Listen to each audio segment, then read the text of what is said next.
What a great song. Well, we're in 1 Peter and we're entering chapter 3. And you'll understand why I didn't want to take this passage on Mother's Day as soon as we get there. It's about the continuation from chapter 2. By the way, when Peter wrote the letter, he did not write it in chapter and verse. So there's no break between chapter 2 and chapter 3. Only on our Bibles when we give it another chapter, but it's a continuation from chapter 2. So remember, in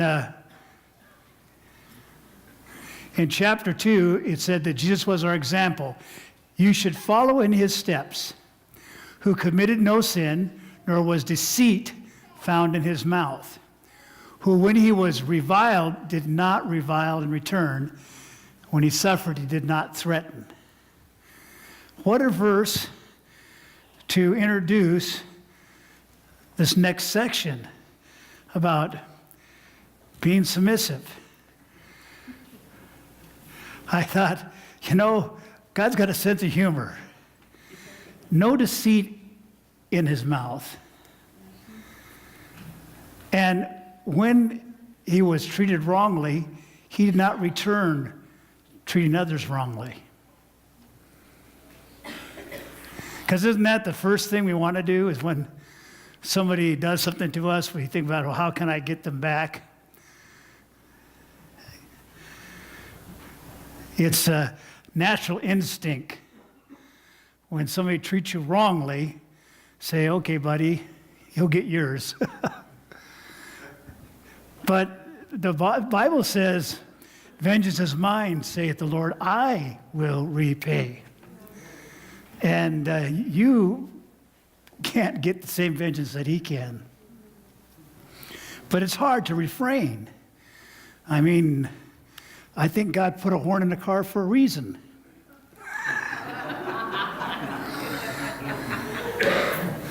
I'm not sure he's the one to put it there. But it's hard not to want to retaliate when you've been bothered, hurt, whatever it is. The natural instinct is to want to do something back.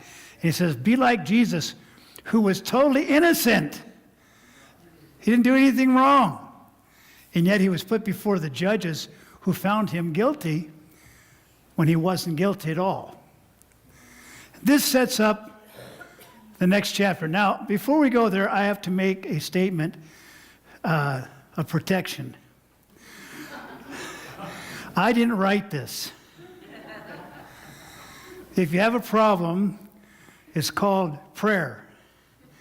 And you say, Lord, why did you write that? But here's what I refuse to do. I refuse to skip over passages, even if they're hard.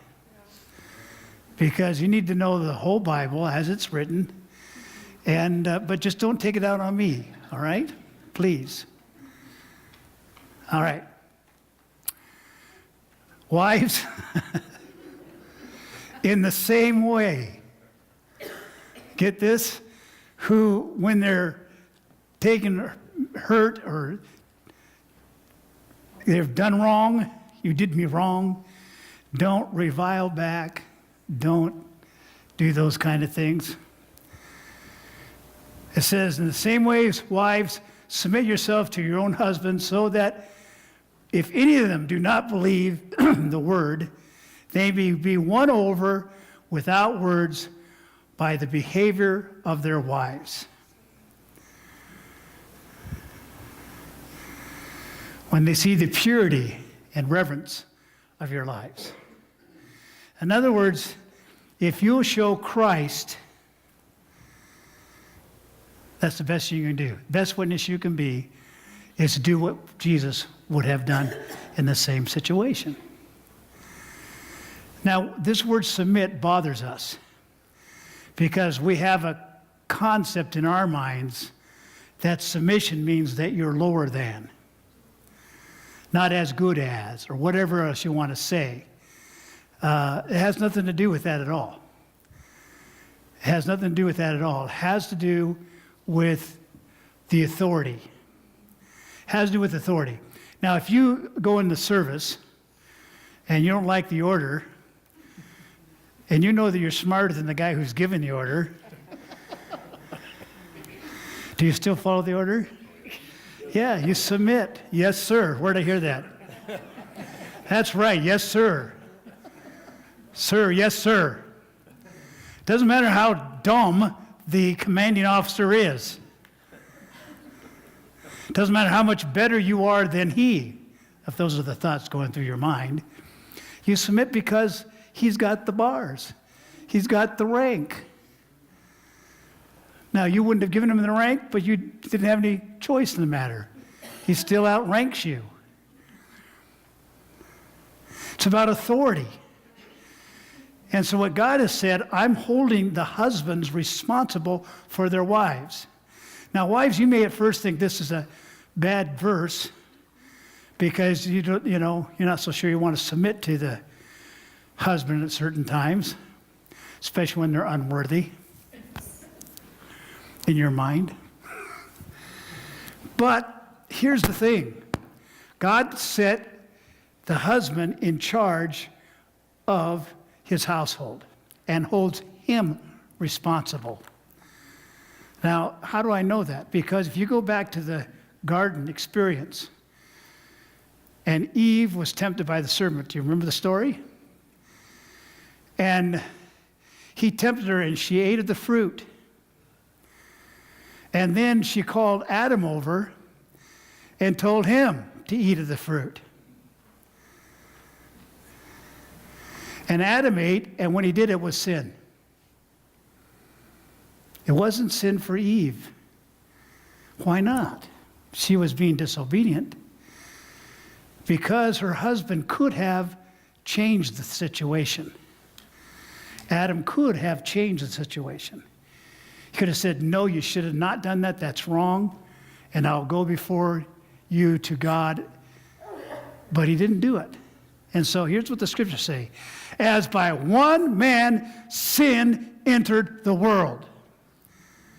Not by one woman, by one man.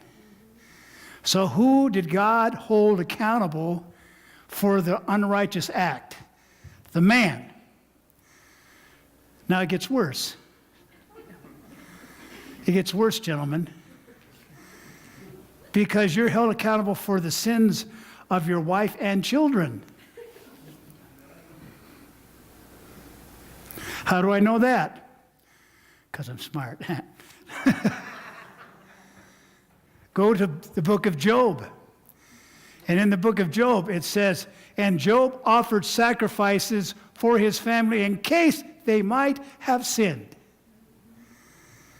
He was taking care of his part. So he can't not stop them from doing what they're going to do. But he can offer a sacrifice for them. It's his job to intercede on behalf of his family. So he has to take the spiritual leadership of the home. He has to be praying for, caring for, nurturing, helping his family do what's right in the sight of the Lord. That's his responsibility. So, wives, lest you think this is a bad verse, it's really not. All it's saying is, you're under the covering of your husband. Don't get out from underneath it. Because if you move out from underneath it, now it's you and God. And you don't want to be there. You don't want to be there. So, it says that wives should submit to their husband. Number 2, it talks about a woman having behavior that is pure and reverent. If you serve the Lord with all your heart, with all your soul, with all your mind, with all your strength, if you serve the Lord, you will serve him by being an example to husbands. And may I tell you, this is seen over and over again. In churches across America, who do you think are the most regular attenders? Men or women? By far, women. Now, we have a pretty good slew of men, but I credit myself for that.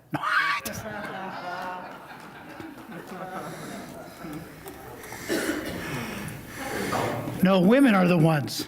Oftentimes they're the ones in the home that says, let's go. We need to go. Yeah, but the game is on today.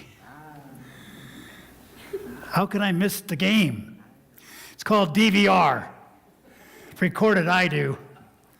I don't miss the game. I just see it later. Thank the Lord. I'm so glad you invented that. Had that to be invented. Yeah, we can find all kinds of reasons and excuses. Who usually is taking the leadership in the home regarding spiritual things? Who is it? Usually, it's the wife. Who's it supposed to be? The husband.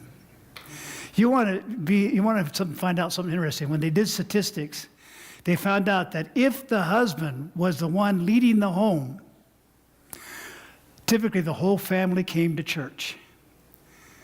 If the mother's the one leading the home, the husband doesn't come, and sometimes the children don't come. If the husband's leading the home, most all the time the whole family comes. If the mother's leading the home, not true. Because the kids say, Dad's not going, why should I? There's an example that's being set. So it's tough. It's tough. Men, you thought this was going to be about wives, didn't you? But in order to understand this verse properly, you have to understand your part properly. And it is true. Testimony after testimony I've heard, I've been a part of, where the wife led the husband to the Lord. Especially if she was a firecracker and hard to deal with. And she got saved. And then she was all of a sudden meek and mild and generous and caring and nurturing. And he goes, what happened to you? What happened to you? And she says, if you come to church, you'll find out. If you'll meet Jesus, you'll find out. And husband after husband after husband has been led to the Lord by the wife. Often the family is brought to the Lord by the wife mother. Pretty interesting. Your beauty should not come from outward adornments such as elaborate hairstyles and the wearing of gold jewelry or fine clothes. Not that there's anything wrong with those things, but that's not where your beauty should come from. They are beautiful things, but they're objects that are beautiful. It doesn't necessarily make you beautiful. I've seen some terrible personalities of women who are known very beautifully, but they don't look at, they're not beautiful themselves. But your beauty ought to come from your inner self. The unfading beauty of a gentle and quiet spirit, which is of great worth in God's sight. How hard is it to be quiet in situations where you're absolutely frustrated beyond all measure? How hard is it? It is extremely hard. At least it is for me. But the beauty should be gentle and quiet spirit. Because see, God uses that. God uses that quiet, gentle spirit. And I'm telling you, women who have that are extremely attractive.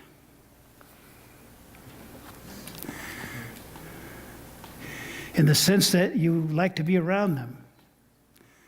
You know, they're not in your face and yelling at you. You've seen some women take some people and just tear them down, haven't you? I've watched an angry woman before. I mean, even Proverbs says, to be in the house with an angry woman is like a constant drip. very upsetting, very hard to deal with. So a meek and gentle, quiet spirit, that is what God wants of our wives. Wants wives to be. He wants them to be like who? Himself. He wants them to be like Jesus. Now, did Jesus ever get upset? Yes. Is there a time to be upset against unrighteousness? Yes. So I'm not saying be mamsy-pamsy, have no understanding or using your brain or anything else. I'm not saying that at all. That's not what I'm saying.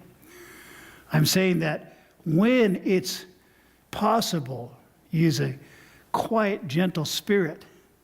But see, when Jesus went into the temple and they were stealing money from people by using unfair practices of exchange rate, the temple had a temple tax that had to be paid in only temple money, and the only way you got temple money was from the money changers.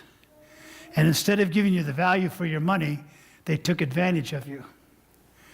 And he came in and he overturned the tables and he kicked them out. And it wasn't real quiet and mild about it. There is a time, understand.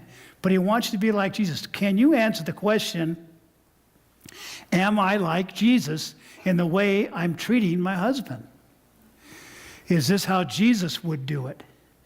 Am I following his lead on this matter? And I want to tell you something. You do this, God honors it. God honors it. Let me give you just a little bit of insight on that. I know you can do it. For in this way, the holy women of the past who put their hope in God, remember that's what we're doing, put their hope in God, used to adorn themselves. They submitted themselves to their own husbands like Sarah, who obeyed Abraham and called her Lord, called him her Lord. And you are her daughters if you do what is right and do not give way to fear. Don't be afraid to be like Sarah, who submitted herself to her husband. Now, what are they talking about? Well, if you go to Genesis chapter 20, you'll find out. Genesis chapter 20 talks about Abraham and Amalek, and Sarah was a good-looking woman. The scriptures say she was beautiful, gorgeous. And in those days, the kings, if they saw a beautiful woman, they would take them. And if necessary, they'd kill the husband so that they'd be available. Now that you're a widow, you're mine. So Abraham said to Amalek that Sarah was his sister. She actually was a half-sister. So he told a half-truth. But he was married to her. And he didn't disclose that part. And so Amalek took her home. And God cursed Amalek. Why? Because Abraham lied? No. Why did he curse Amalek? Because Sarah obeyed. Because Sarah was obedient to her husband, even though he lied. Even though he did something wrong, God will take care of you. If you have faith and you believe in God, trust what he says. And Sarah's an example of one who submitted to her husband, though he was wrong as all get out. He was totally and completely wrong. Abraham was wrong. She submitted to him. And God struck Amalek's house with a curse. And Amalek came back to Abraham and said, "What's going on here? She's your wife. Why'd you give her to me? You caused me all this trouble. Take her back." Because God will take care of you if you will not fear, but trust. See, Sarah trusted in the Lord. She didn't trust in Abraham. He let her down. You know, she could have been in bad shape. But God's in charge, not Abraham. She serves the Lord with all her heart. God will take care of her. It's an interesting situation. And it's hard to explain. And it's hard to fathom. But God says, you submit to your husbands even when they're wrong, but I'll take care of you. I'll take care of you.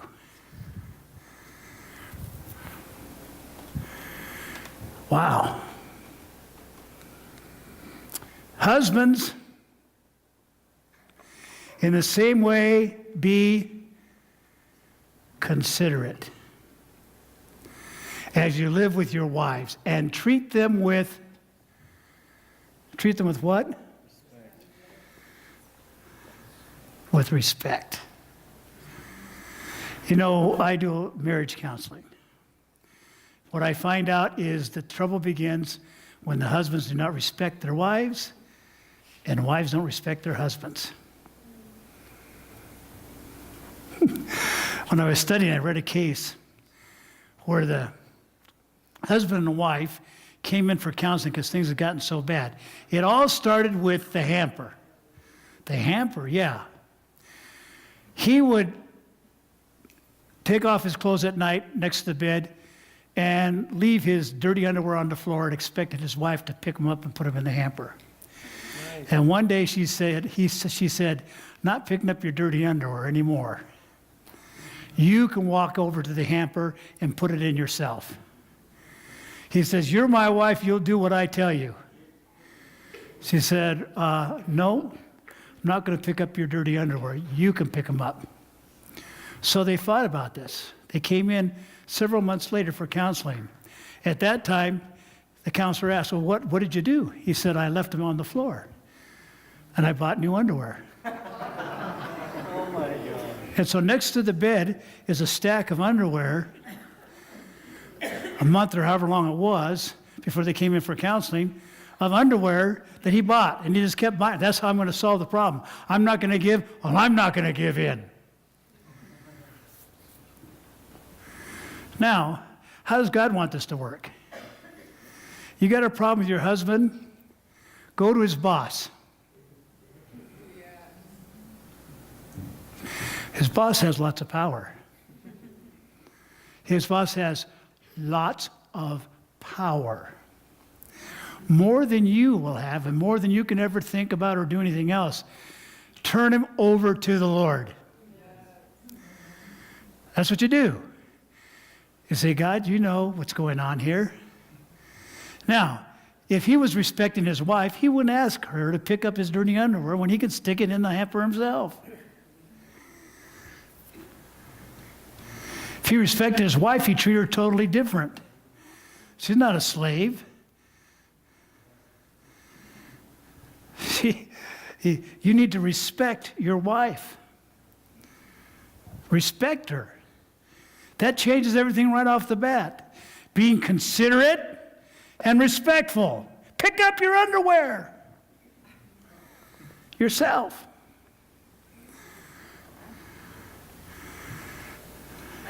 And here's what it says. Treat her with respect as the weaker partner and an heirs with you of the gracious gift of life, so that nothing will hinder your prayers. You know, guys, what you don't understand is you treat your wife wrong, and God stops listening to you.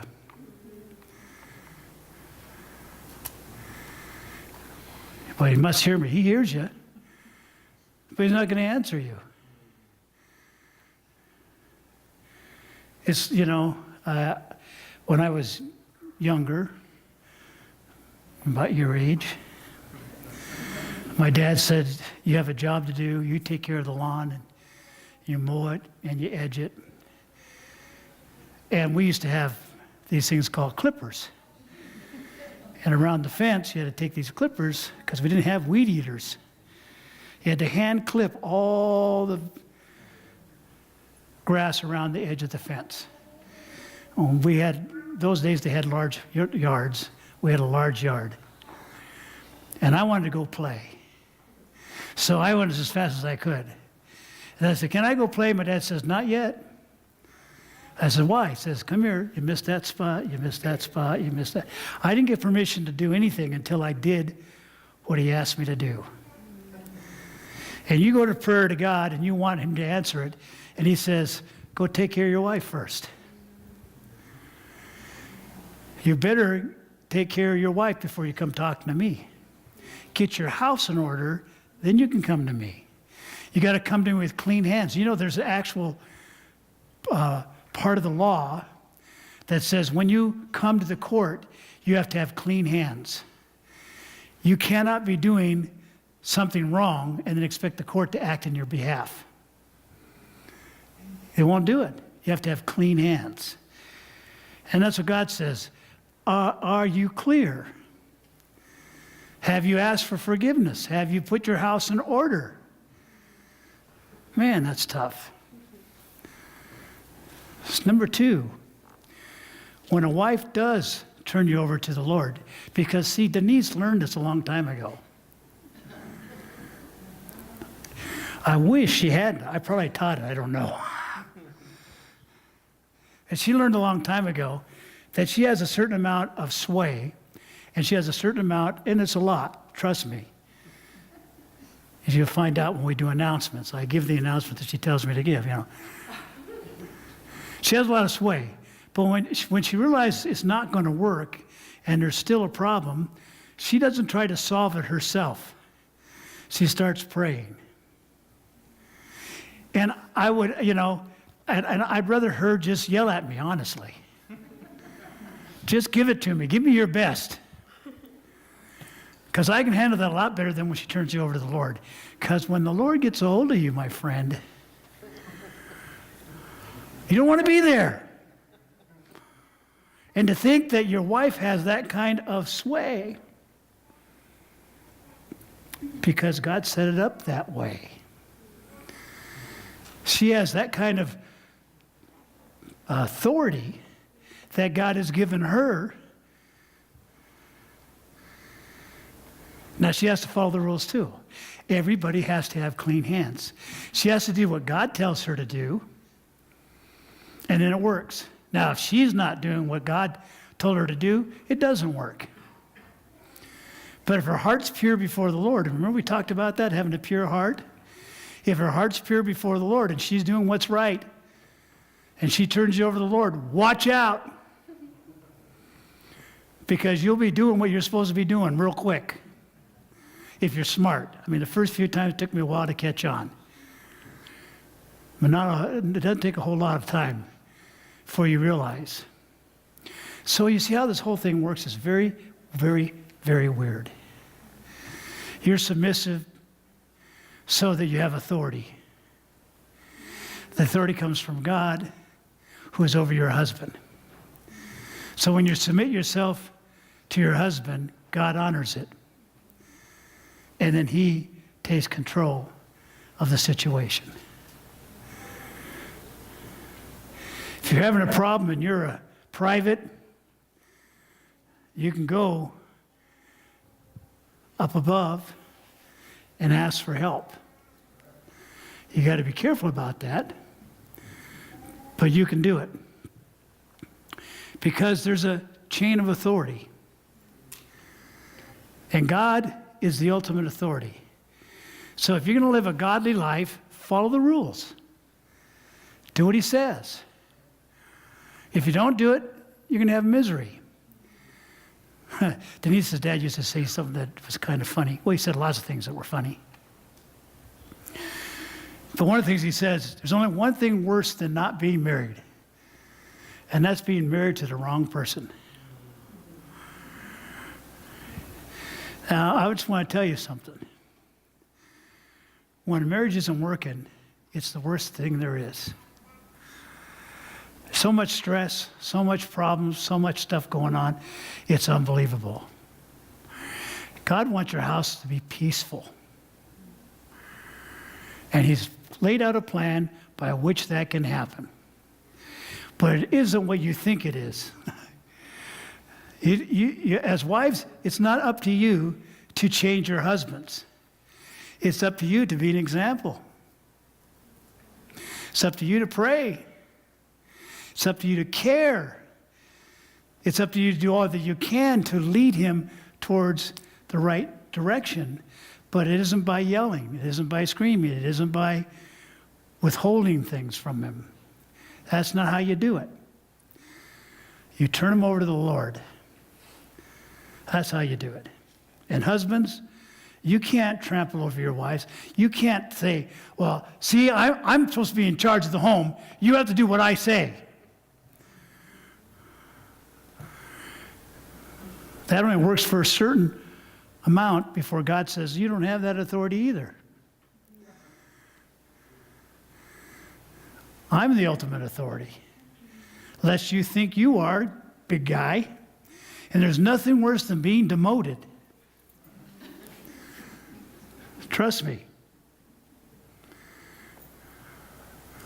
So it all works in God's way to bring about peace in the home. When the wife respects her husband, is submissive, has a quiet and gentle spirit, and serves her husband with joy, gladness, and he respects her, cares for her, nurtures her, watches out for her, and serves her. Because if you want to be great in God's kingdom, you got to become the servant of all. And what did Jesus show? He said, if you want to be great, you got to be a servant. I'm going to wash feet. I'm going to take the lowliest place of servitude. Husbands, you're going to be like Jesus, then you respect your wife and you serve her. Wait a minute, I thought I'm in charge. Oh, you want to know something? A happy wife is a happy.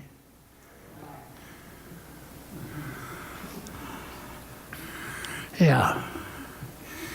You cannot go wrong by doing what God says and treating your wife with respect, love, care, nurture, standing, asking God to help her, strengthen her, encourage her, be a leader, do all that you can.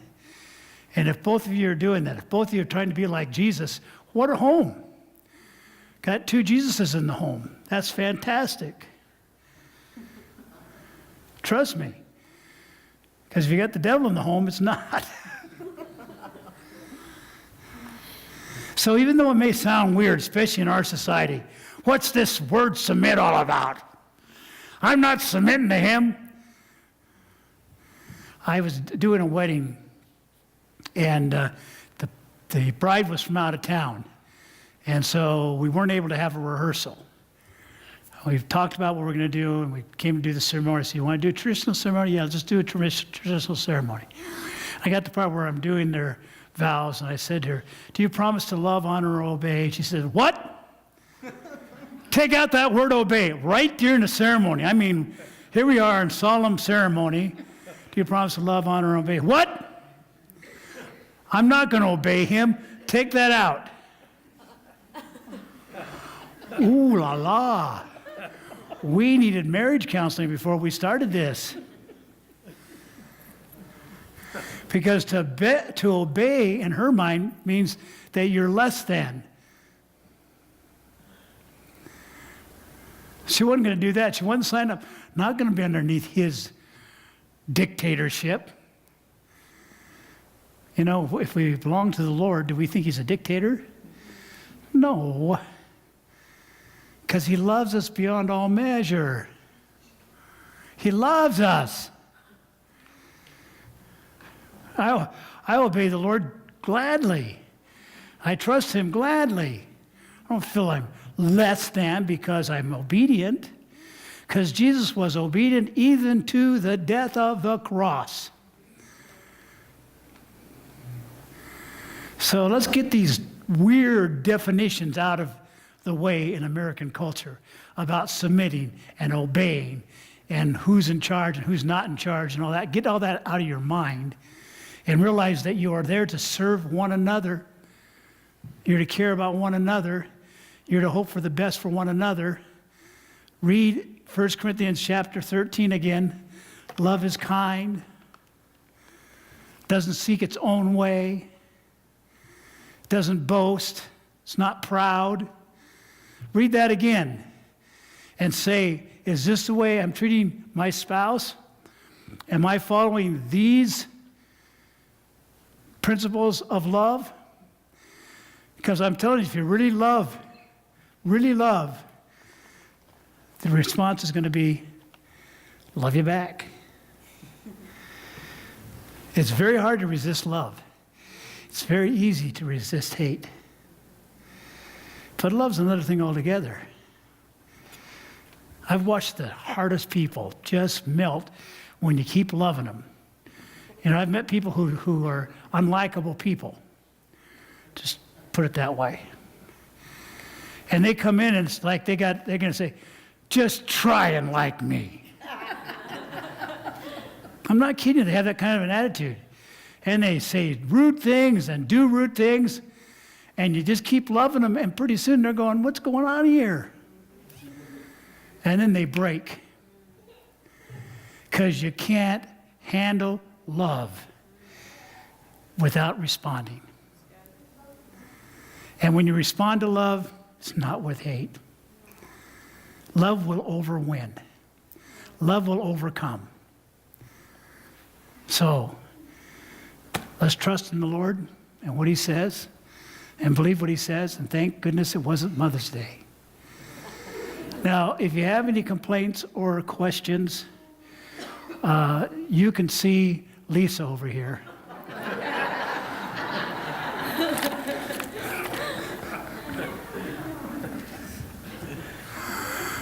Or Karen. Karen, you'll take questions, won't you? Yes, absolutely, yes. All right. Father in heaven, we thank you so much for the day that you've made. We thank you so much we have this place.